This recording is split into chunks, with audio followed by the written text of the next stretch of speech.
Yo, what is up guys, it's your bro Hoops here, back with another video, and today we're going to be talking about the Toronto Raptors and the upcoming preseason. If you don't know, the Raptors signed what seems to be a bunch of players on a training camp deal, and only 2 and 3 of them can make the roster, and the rest of the players will either be cut from the team, or some will just join the Raptors 905 in the G League, and we're going to be talking about all of them, their skill sets, impact, and all that stuff. But before you do anything, make sure you like, subscribe, turn on post notifications, and comment what I should talk about next. But anyways, let's get straight into the video. First, let's start off with Yuta Watanabe, who's probably the safest person here due to the fact that he was on the roster last season, and it seems like the Raptors front office and coaching staff really like him, being a two-way forward that could be decent off the bench. He probably has the advantage against everyone else because we mostly gave our training camp deals to forwards, so obviously they'd have to cut some of them to keep the players they want. For example, will most likely be Yuta Watanabe.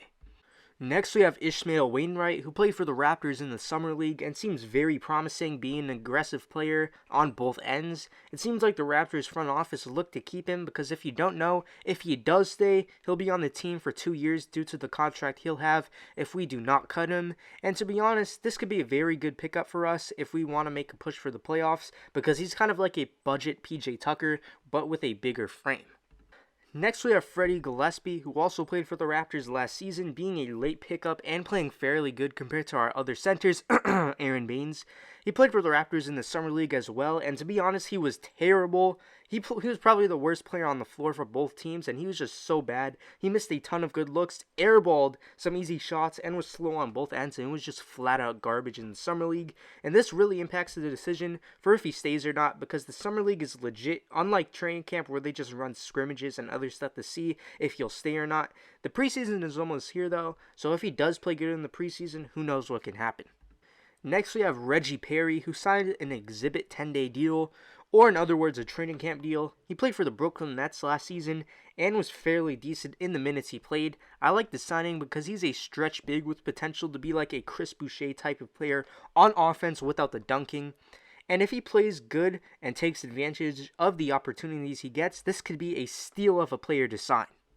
Next, we have Sam Dekker, who I'm not really excited for, to be honest. He's a stretch forward that doesn't play defense, and we know the Raptors organization loves defense. Dekker played overseas last year, but in the years he played in the NBA, he wasn't really good, and most known for, well, this.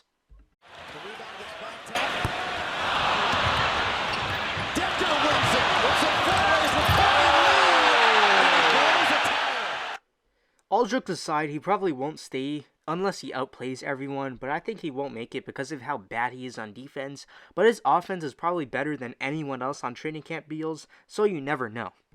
Next, we have 2K legend Isaac Bonga, which I think is a great pickup. He's a 6'8 or 6'9 forward that has shown ability that he could play the point guard position perfectly fine. The main reason why I like this signing is because he's 21, so if he stays, we could develop him like we just drafted him, and he does have some potential to be something good in this league.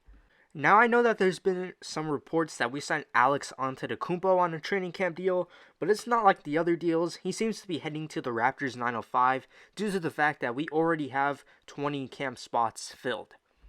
We have 2 to 3 players we could choose from, so realistically, I think it will be Watanabe and Wainwright if it's 2 players, and add Reggie Perry if it's 3 players. But what do you guys think about this? Share your opinions in the comments below, and while you're at it, make sure you like, subscribe, turn on post notifications, and I'll see you guys later. Goodbye.